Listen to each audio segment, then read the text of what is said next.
Ang kakalikutin naman natin guys, mga remote. So try natin kung magawan pa natin ng paraan. So welcome ulit guys sa ating YouTube channel. Huwag niyo pong kalimutang i-subscribe ang aking YouTube channel at papalo na rin sa aking Facebook page. So ayan, medyo sinisipon tayo.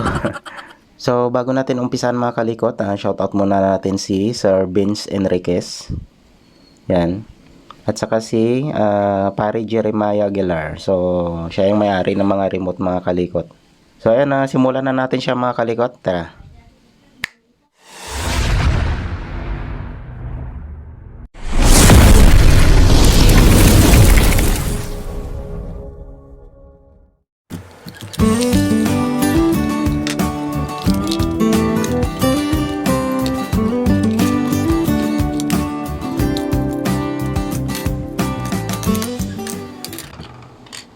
So, ayan, hiwa-hiwalay na sila. Ayan, masyado nang malutong yung kan. Nabuksan na siguro nila to.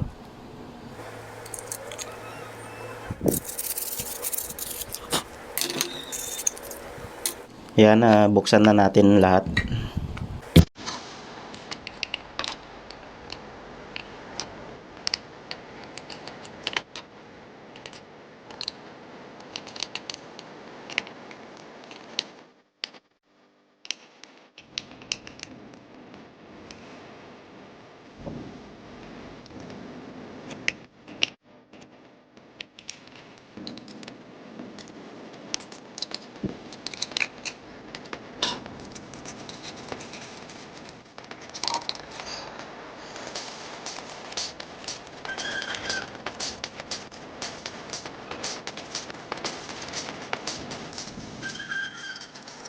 So, try muna natin linisan to ng lighter fluid. Yan, yung mga contact niya. Kapag hindi kasi natin mapindot mga kalikot, so linisan lang natin yung mga contact niya. Yan, yung may mga carbon. Yan yung mga lilinisan natin. Tapos ito, yung mga bilog-bilog. So, yan yung mga lilinisan natin mga kalikot. Minsan kasi sa pawis, yung pawis natin or ano, o nabasa siya, minsan ayaw na mag-contact or nagmo-moist. So pinanglilinis ko mga kalikot, lighter fluid, pwede rin alcohol. So wag lang yung ma-oily na na panglinis nyo.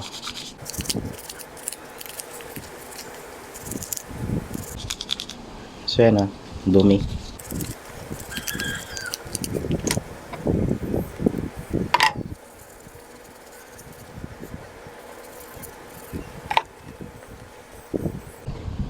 Ayan, ubos na yung ating lighter fluid. Siyempre, marami tayong stock niyan.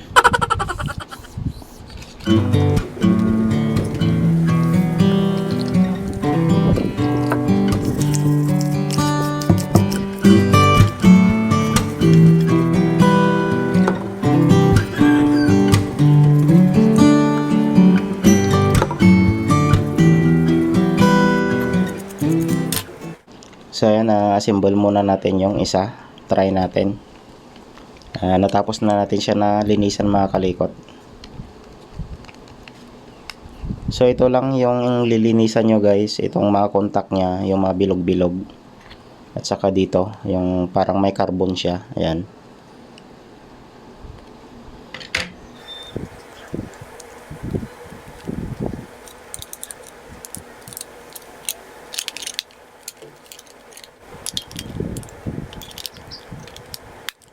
Ang pagtitest ng remote mga kalikot, syempre high-tech na tayo ngayon.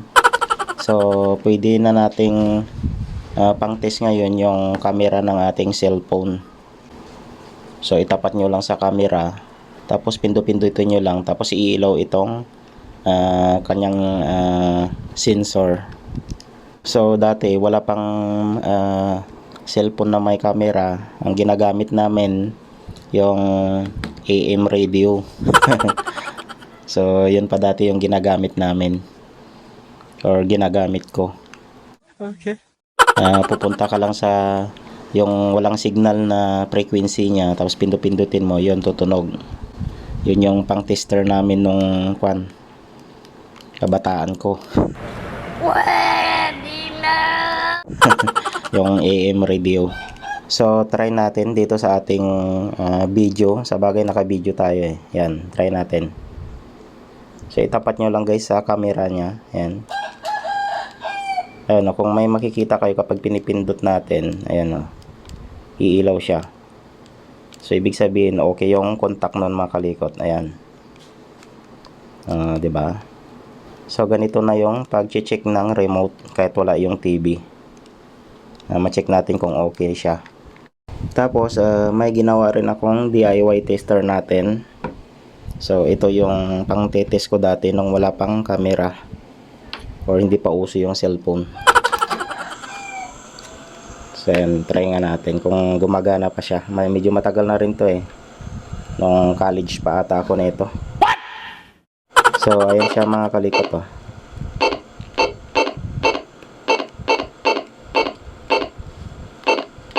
So kahit anong button dyan, kailangan tutunog siya or iilaw. So ibig sabihin okay na tong remote na to mga kalikot. Yan, kahit sa power button niya. Yan. Diba? So ganun lang mga kalikot. So siguro sa susunod nating video, i-share ko din sa inyo to guys kung paano gawin itong remote tester natin na DIY. So okay na itong isang remote natin. So nasira na yung mga lock niya. So spatan na lang natin siya ng glue or mighty band. Medyo malutong na kasi yung plastic niya. Bali spot lang natin siya ng pandikit. Wag naman damihan. Kasi pag nasira ulit hindi na natin mababaklas.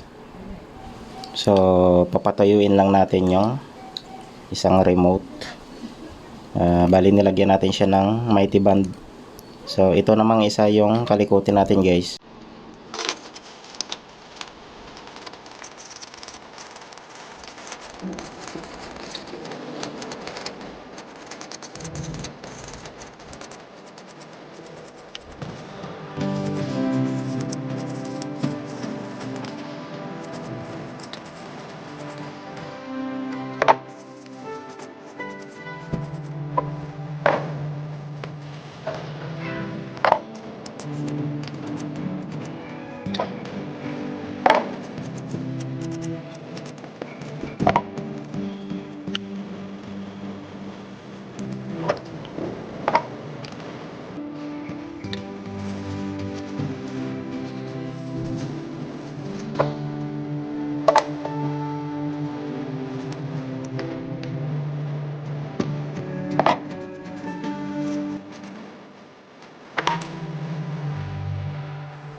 So yan guys, assemble muna natin tapos test na natin siya.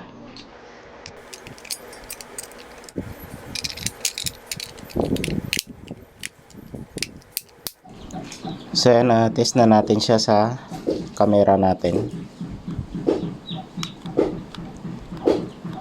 So ayun, parang wala siyang power.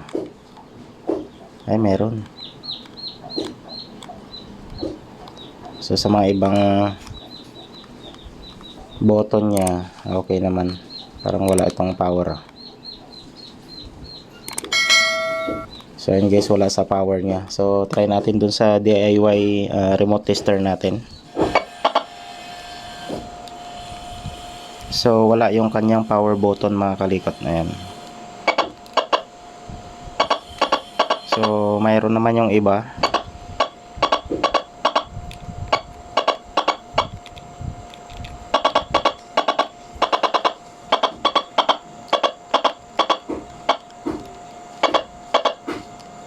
So ang wala sa kanya mga kalikot, itong power at saka yung source at saka itong next. Yan. So the rest okay naman lahat. So baklasin ulit natin siya mga kalikot. Baka may putol na linya. Pinagawa na nila dati itong mga kalikot. Pinagawa ulit kasi ayaw gumana yung power button. So yan guys, wala siyang connection. So mukhang may kon dito, may tama siya. sa power button niya to eh. So kiskisin ko lang muna guys, tapos dugtong natin siya. Yung sa mga carbon nito mga kalikot, natitester din yan kung open siya or nakakonect. So pwede natin i-test isa-isa kung ano yung button na hindi gumagana. Katulad nito, ito yung sa power niya. So check natin yung mga connection kung buo siya hanggang makakonect siya dito sa mga carbon na katabi niya.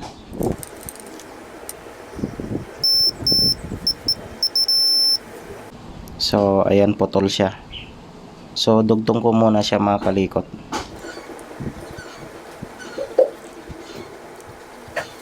Yung pagdugtong natin mga kalikot, yun, gagamit lang tayo ng manipis na magnetic wire. Yan. Tapos kuskusin lang natin para mabalatan siya.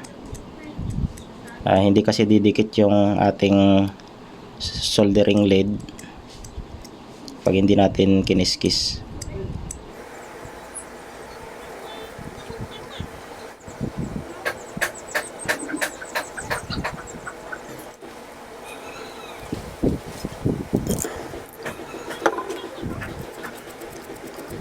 Testerin na natin siya kung nakakonect na siya. So ayan guys, may contact na siya. So okay na siya mga kalikot. Assemble ulit natin tapos testing.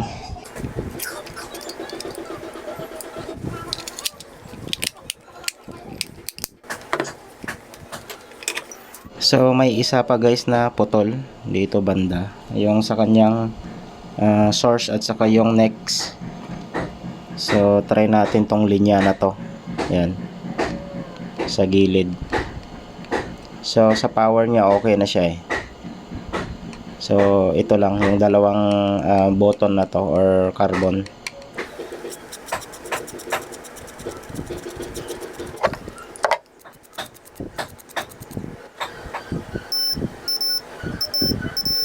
So okay naman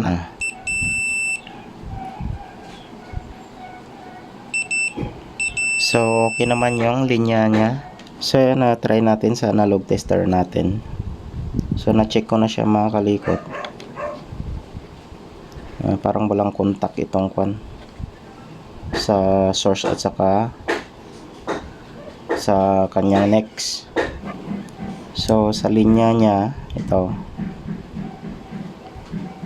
sa dalawang carbon na to mga kalikot, ayan ang taas ng reading niya. Ayan, pagdating dito, ayan, wala nang. So may problema dito sa contact na to, kasi dito sa kabila okay naman eh. Ayan dito lang. Ayan So check natin yung linya niya mga kalikot na papunta dito. Ayan. So natanggal na pala siya mga kalikot dito sa pinaka-terminal ng kanyang carbon. So gawan natin siya ng paraan mga kalikot, lagyan natin siya ng wire para didikit naman yan dito sa carbon. So ito yung gagamitin natin mga kalikot, yung hindi siya coated. Yan, para mas madali siyang dumikit dun sa carbon. Kasi pag coated, hindi siya didikit dun sa carbon, wala na siyang contact. So mas maganda kapag hindi siya coated. Yan. So ito yung ilalagay natin mga kalikot.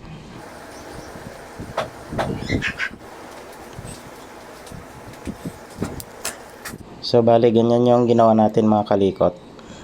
Yan. So yung ginamit nating wire, yung wala siyang coated, para nakadampi lang siya dun sa carbon. So yan, tapos dito lang siya nakahinang. Tapos yung dulo ng wire mga kalikot, ito lagyan natin siya ng mighty band para ibaba niya, para may contact niya dun sa carbon yung wire natin.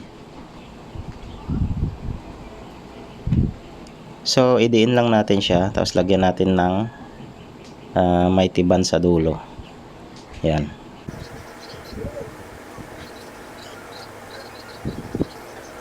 So antayin lang natin matuyo. Pwede rin mga kalikot kung wala kayong mighty band, pwede naman yung glue stick. So lagyan nyo lang ng glue stick yung pinakadulo ng wire, tapos idiin nyo siya doon sa carbon para mag-contact yung wire natin at saka yung carbon. So testerin na natin siya, try natin. Ayun guys, oh.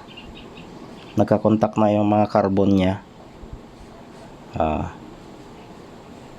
So, ganun lang mga kalikot. Okay na siya. So, yan, assemble na natin siya. Tapos, test na natin ulit.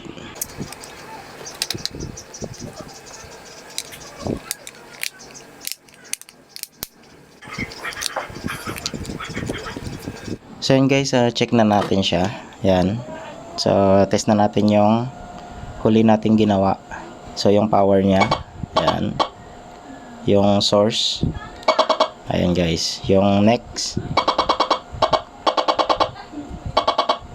So, okay na lahat yung mga button niya mga kalikot. Ayan o.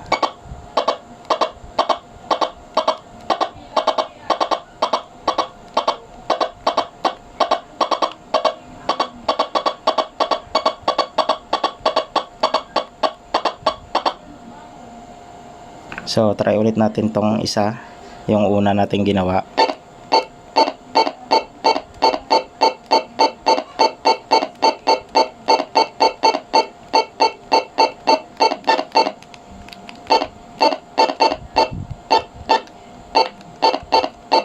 So, okay na lahat mga kalikot. So, ayun na ganun lang mga kalikot. Kahit natanggal na siya terminal niya doon sa carbon, pwede pa natin gawa ng paraan. So, katulad nga doon sa ginawa natin. Kaso lang, ang gagamitin nyo doon mga kalikot yung hindi coated na wire. So, hanggang dito na lang ulit guys. Kita-kita na lang ulit tayo sa next video natin. So, huwag nyo pong kalimutang i-subscribe ang aking YouTube channel at papalo na rin po sa aking Facebook page. Maraming salamat ulit mga kalikot. Ingat tayong lahat and God bless sa ating lahat mga kalikot. Bye bye.